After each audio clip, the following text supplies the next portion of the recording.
onto US 101 South. Next right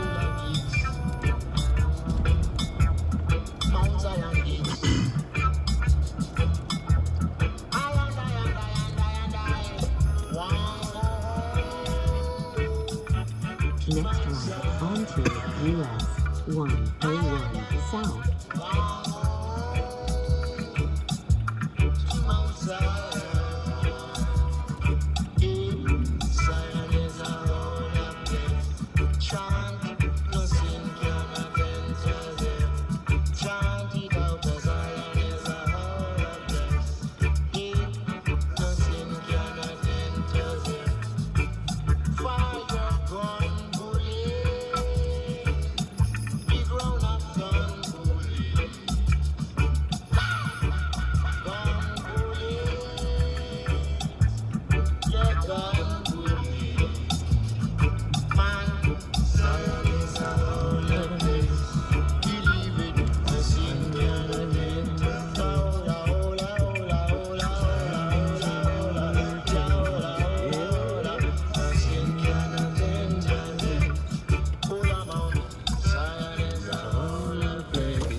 Proceed about 5 miles on US 101. Good morning, Folkers.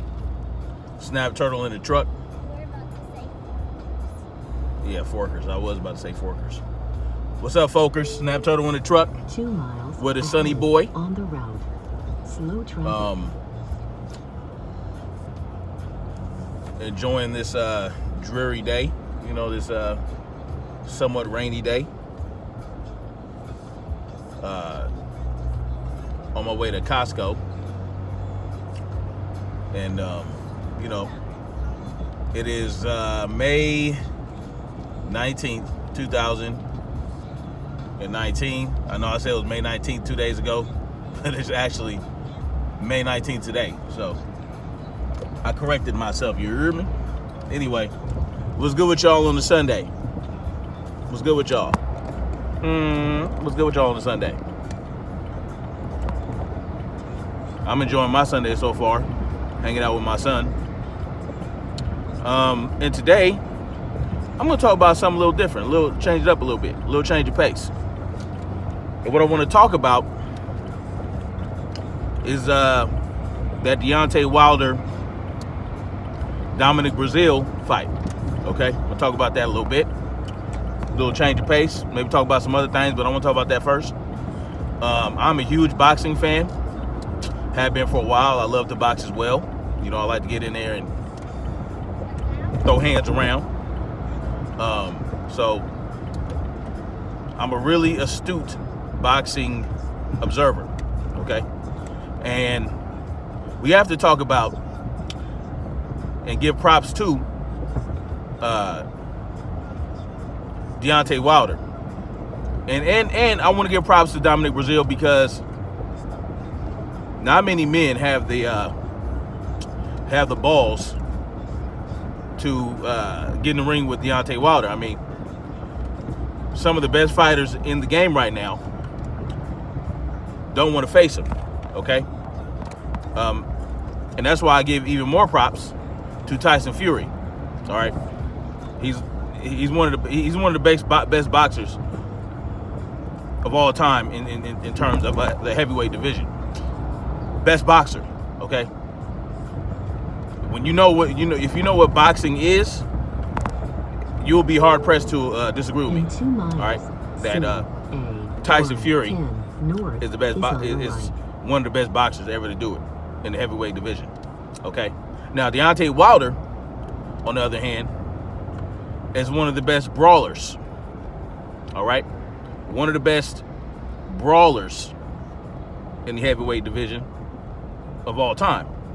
Okay? And, you know, he's up there with Mike Tyson and others. Okay? See, there's a difference between a brawler or a boxer and a puncher. Okay? Deontay Wilder is a puncher brawler, not even a boxer puncher, because there's boxer punchers like Mike Tyson. Mike Tyson was a boxer puncher. Okay, he had skills in both areas, meaning he can work those angles. He had the great footwork, and he had the power, and he had volume. He loved to punch. He was defensive at the same time. As he's punching and using his footwork in boxing, he's also very defensive. If you study Mike Tyson and you look at how he fights, he's masterful. Okay. Now, Deontay Wilder is just a puncher. Okay, he's not really a boxer. He doesn't really work angles a lot.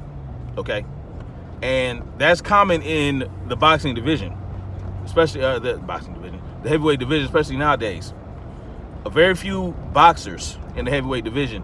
Most of them, unlike Tyson Fury, are lumbering, stand-up fighters. Okay, like just, they'll stand up to their full height. You know what I'm saying? Might even have their chin up, and they're just laying into each other.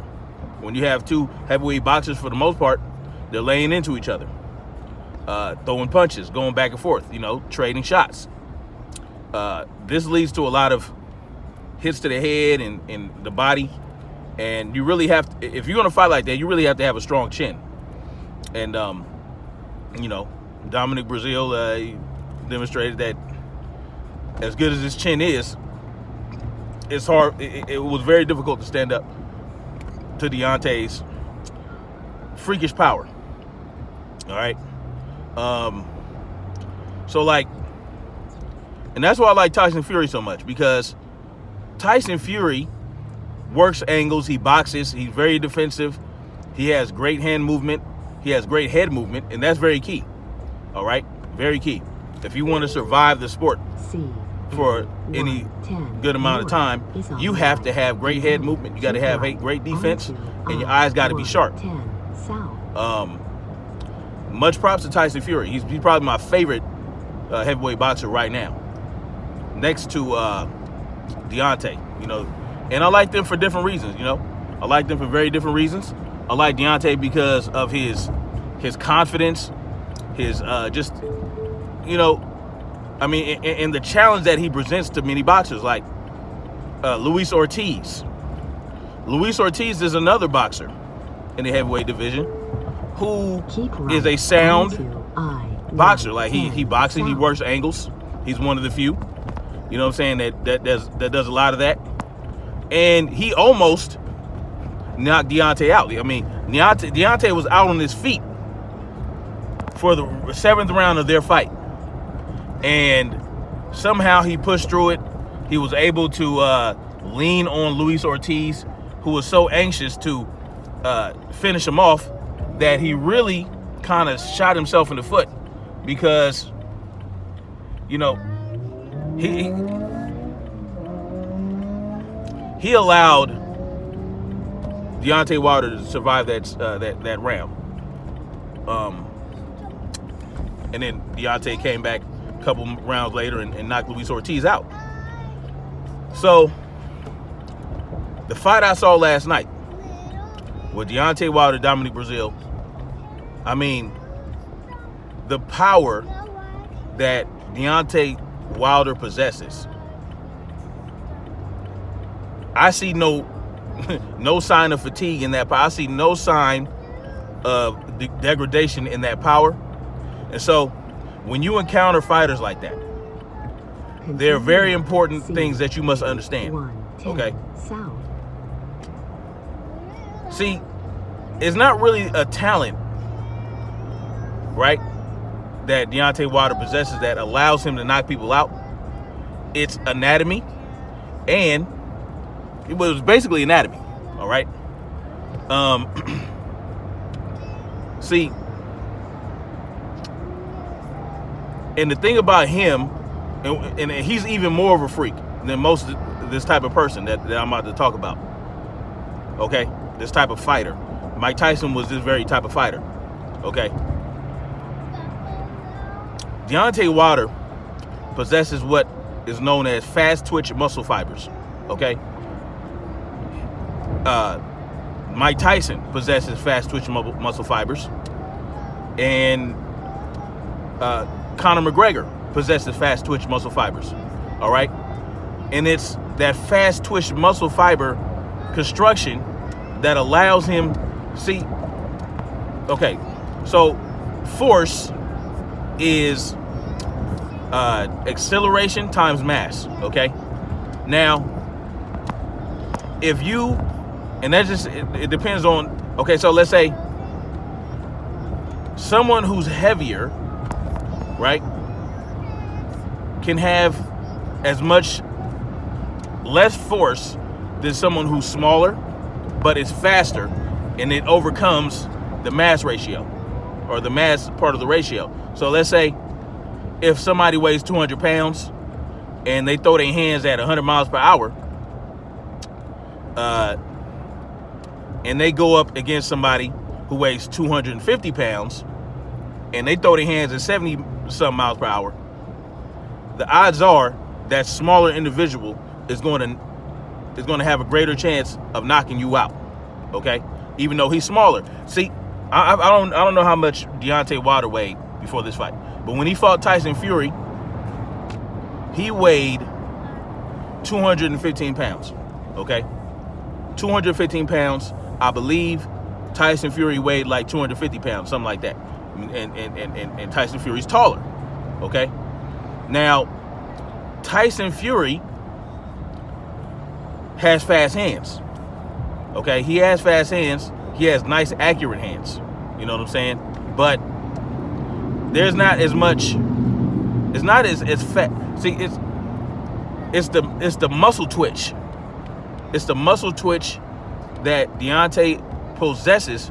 That when he puts the power at the end of that punch, the muscles in his arms and in his body twitch so fast that it has no choice but to bring that power through. And essentially, he'll knock you out. If he catches you flush with one of his right hands, right, his straight right hand, catches you flush with it, odds are, if he catch you with at least 2 or 3 of those, you're going to go down. Flush. Because it's just something about the muscle twitch and that he possesses that allows that to happen. Because it'll accelerate much faster, okay, than most people. It's the twitch. It's not necessarily how fast you bring your hands this way, right? It's how at the end of that punch, because we're taught in boxing that you don't bring the power until the end of that punch, until you're at the end of that punch, right before it makes contact. That's when you put that power in there. So he, in that last split second before my hand touches you, that's why I'm bringing that power. And it conserves a lot of energy. It conserves more energy than muscling it the whole way. And when you muscle it the whole way, you have the tendency to push. Okay? So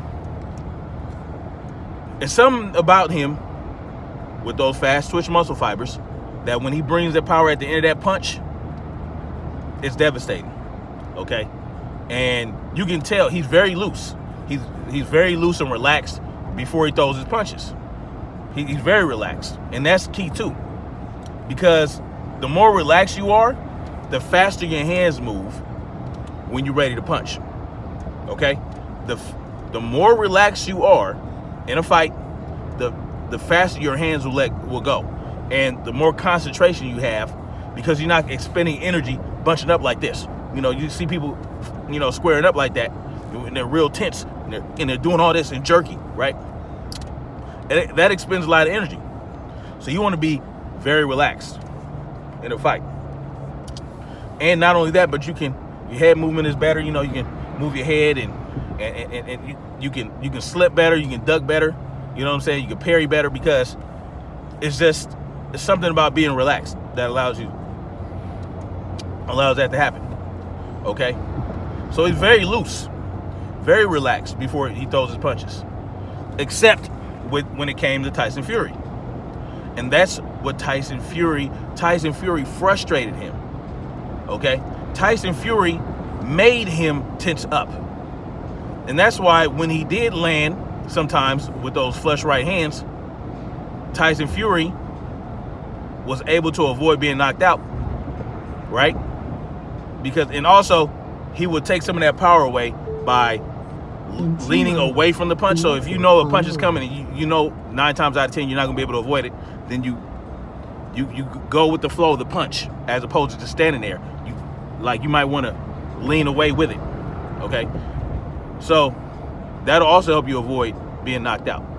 But you have to be very sharp. You have to know what's going on. You have to have situational awareness, and you have to look and not see. Okay? I mean, see and not look. But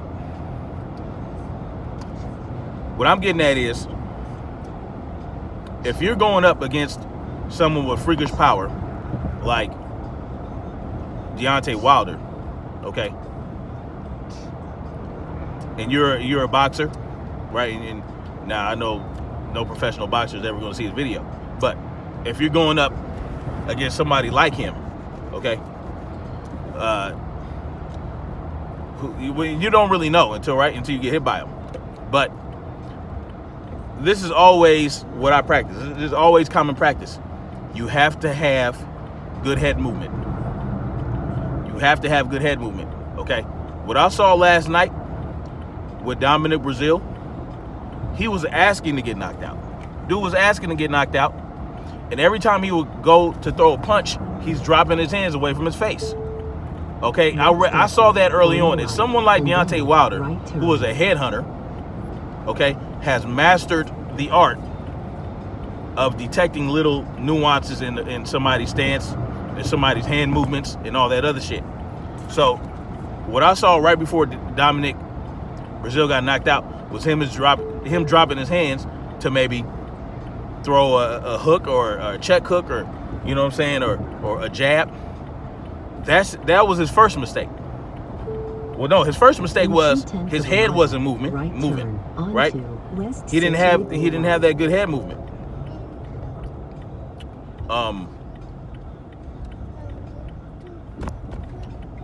The heck? Anyway, his head wasn't moving like it should have been.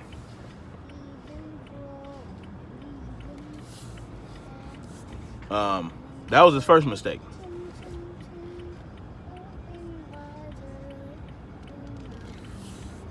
The second mistake, and he only needed these 2 mistakes for him to get knocked out, right? The second mistake was he dropped his hand. He dropped his left hand right before he was about to throw a punch or something. I have no idea, because the way that Deontay set up his right hand was so masterful. It's so common. That's what he does. Okay, he feinted. He didn't even feint with the jab. He flicked the jab out there, right, and then came through immediately with his right hand. It was like one punch. When you throw a 1-2, they say sometimes when you throw a jab and then a cross, it should almost be like one punch. If you want to hit somebody with that right hand, you throw that jab, boom, boom. It should be almost. It should sound like one punch, and you might not even connect with that jab, but you don't need to, because you're trying to take them out of their element. You're trying to feint them. You're trying to draw them into your right hand. Okay, so that's what he did, and it was very masterful. But he's perfected that, and for the life of me, I don't know why people, aside from Tyson Fury and Luis Ortiz, right? I don't understand why people who face him would not recognize that. I mean, it's like they're trying to test their chin. You don't want to do that with somebody like Deontay Wilder. You don't want to test your chin, okay? What the hell? You don't want to test your chin against someone like Deontay Wilder, because you're not going to survive it. You know what I'm saying? You're not going to survive it. You're going to go down 9 times out of 10. If he touches you with his right hand, you will go down. So what the important thing to do with someone like Deontay Wilder, who's rangy and has that power in the straights like that, is the head movement. The head movement. You got to watch him. You got to pay attention to his shoulders, because he does telegraph a little bit, except in that fight last night. I mean, that he didn't telegraph that shit. But when he was fighting Tyson Fury, he shit damn sure was telegraphing it, because he's concentrating on where Tyson Fury's head is going to end up. And Tyson Fury is doing this herky-jerky. You know, it's not even like this, right? Right, whereas you get a flow going and all that other shit. He's like, you know, the whole, like, and he's jerking back and doing all this, like, and you can see Deontay, like, I mean, you could tell, and you could tell he was getting ready to throw that right hand. Very key. Okay? And Tyson Fury almost dropped him a few times. Tyson Fury has the blueprint. Okay? Now, I can guarantee if he fights Deontay again, he's going to concentrate on not getting hit with that right hand in the later rounds. You get hit with his right hand, because, you know, everybody fatigues at some point, right? Tyson Fury has great endurance. He just got caught. He got caught slipping. And you can't get caught slipping against somebody like Deontay Wilder. So you have to change the game a little bit. You have to change it up. Even somebody like Tyson Fury, who picked him apart, because he picked him apart. He had those angles going. He's not good against angles. Okay? Deontay Wilder has not gone up against many boxers, okay, that work angles. Tyson Fury worked angles. When he throws his jab, he throws a double jab, a triple jab. He's changing his angle as he's throwing it. He's not staying in one spot. You cannot be a still target for Deontay Wilder. He was a moving target. You just have to work those angles. Okay? You got to work those angles. You got to work that head movement. You got to be unpredictable. Okay? And also, now what element I would add if I were to give Tyson Fury some advice next time he fought him, is work on that split entry. Okay? Split entry. What's a split entry? Okay, so let's say, son, are you back there flatulating? Did you poop? No. Why are you back there lying, little boy? Anyway, the split entry, okay? It's really more of a martial art term, but it's great in boxing as well, okay? The split entry. Okay, so let's say someone like, perfect against fighters like Tyson Fury, Deontay Wilder, who essentially fights in a straight line, okay? He's going to come at you. He's going to lumber at you. He's not going to box a lot. He's not going to use a lot of footwork, because he's confident in his ability to knock your ass out. And he has a decent chin. You know what I'm saying? His chin hasn't really been tested. His chin's been tested twice. Once against, when it was that Russian dude, but that didn't end well for him. Luis Ortiz really tested him. It's all about the angles, okay? You want to work the angles with down-the-line fighters like him. So a split entry is perfect for somebody like Deontay Wilder against him. So let's say you know what's coming, all right? You know now there's a very little margin for error with this move here. Very little margin. And it's a game of inches when you're talking about a split entry against somebody like Deontay Wilder, okay? You lure him into throwing his right hand, right? And as he's just as he's throwing his right hand, and I'm telling you, this very little margin for error. You have to have great hand-eye coordination. You have to be aware, and you have to be loose and relaxed. So as he's throwing his right hand, what you do is you slip, you drop your level a little bit, because like I said, it's a game of inches. You want him to miss by mere inches. Otherwise, you're going to be too wide out, and it's not going to be an effective counter. Okay, so it's a game of inches. What you want to do is you want to drop your level. As that right hand is coming toward you, you drop that level and you slip ever so slightly. And what you do is you bring your own right hand up to catch him right under the chin as you're dipping, right? So it's a dip and a dip. You're dipping, slipping, and you're throwing your right hand. Whack. So as his fist is going like that, you're coming up like this, right? It's like that. Boom. It's a split entry. And you have to lean it. You have to go into it. You have to go forward, okay? So you step to his left. You drop your level. Boom. And his fist is literally like this, right? And you catch him in his chin.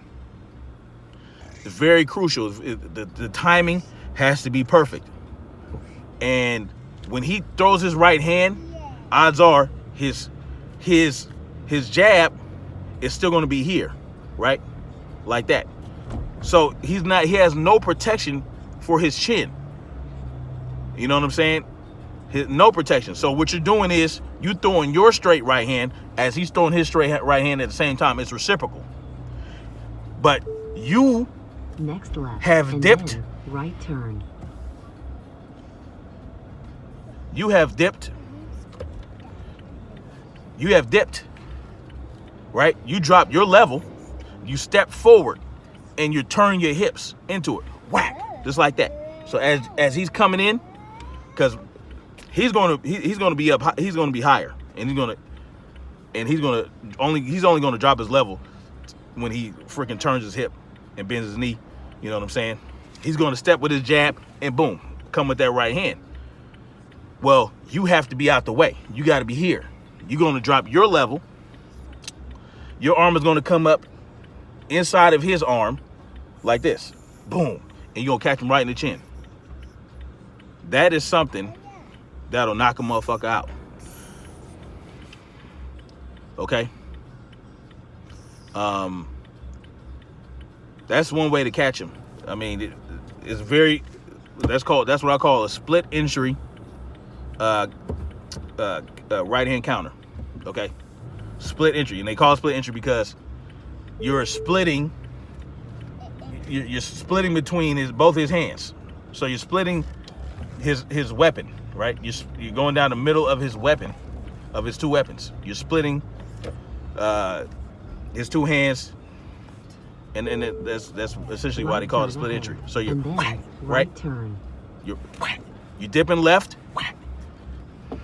And you might want to, right, and just in case you bring your hand here, just in case his right hand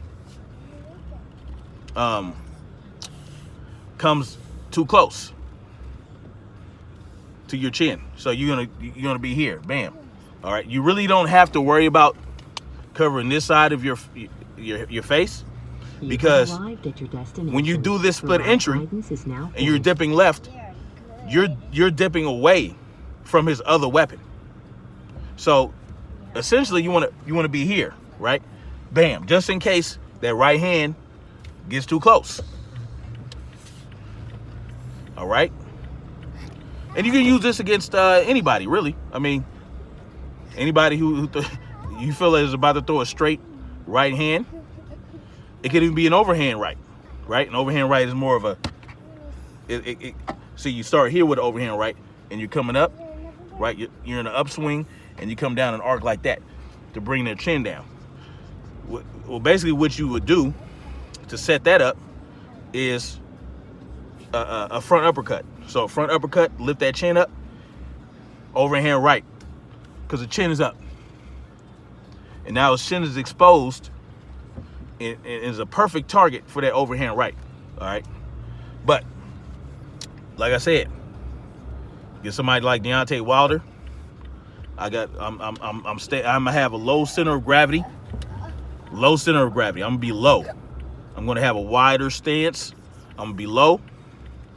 And because for taller guys, punches, you know, their punches aren't very effective when they have to punch down.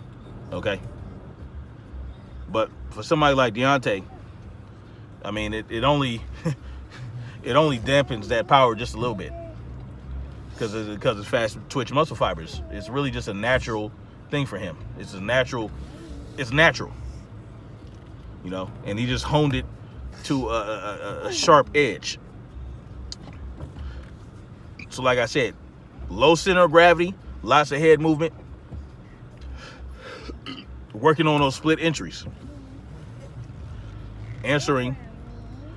And I mean, when you drop your level like that and you dip, I mean, and you stepping and you're turning your hip, you're bringing a shitload of power with that split entry. It's a lot of power. You know what I'm saying? And somebody like me, I have fast twitching muscle fibers as well. So, you know, I mean, I do. My hands are devastating. I'm very heavy-handed. That's what they call. That's what they call heavy-handed. You know. Yeah, heavy-handed. So people they refer to as heavy-handed that don't seem like they need to use a lot of energy to hurt you. You know, like somebody you know slap you on the back and you damn near fall over, but all they did was this. You know what I'm saying? So it's those fast twitch muscle fibers at work. Freakish strong, in other words. So, you know, just a little fun analysis, a little tiny analysis on Deontay Wilder, and you know, a little advice. You know, just a little fun on a Sunday morning. Hopefully, you all got some gems out of this, ladies. That's something that y'all can use too. Okay. 7 pounds of pressure to knock a motherfucker out if you hit him in the right spot. And if they don't see it, odds are they're going to be knocked out too. Right? It's the ones they don't see that get you knocked out. And that's why you always set shit up. So, even you ladies, you come up against somebody, some dude that's fucking with you or being aggressive, you know what I'm saying? That might be something you might want to work on too. Dip outside. So if they're right-handed and they throwing straight right hands, you dip, boom, boom. Okay, so but for southpaws, you know, you would you would do the same thing with a jab. You're using the jab instead. Except now you're stepping, right? You're gonna bring that back foot if you're southpaw and you want to use a split entry against a right-handed fighter, or what you're gonna do, you're still gonna dip away from their weapon, the other weapon. You're gonna do split entry, except you might want to try a 45-degree, you know, uppercut or 45-degree hook, right? Where you hear, and it's like this. It's like a jab hook, right? So, but instead of stepping forward with your left foot, you're gonna bring your front foot. You're gonna bring your back foot forward, and you're gonna step outside, right? Not too far out. Like I said, it's a matter of inches. You want them to miss by mere inches or a mere inch or two. So you're gonna bring that right. You're gonna bring that left 45-degree hook or that looping jab, right? But you're gonna step with your back foot. You're gonna bring it forward outside of their right foot, right? You're gonna bring it toward the outside of their right foot as you're throwing your looping hook or your looping jab. And you want to do the same thing. You want to make sure that you're like this, right? And you might turn that chin up like that, but you're bringing your right foot forward, past your back foot. You're bringing it past your front foot, and you're going to be orthodox for a hot second. And when you get over there, you can pivot, or you can pivot and get back in your regular southpaw stance. Okay, I might have to demonstrate that for a southpaw, but y'all get what I'm saying. So split entries are great. Split entries, they won't see it coming. All right. Anyway, but love to y'all. Let me get back to it. I'll holler at y'all later. Peace. Yeah, hit that like button. Share this video. Subscribe if you ain't subscribed yet. And have a wonderful Sunday. All right. Peace.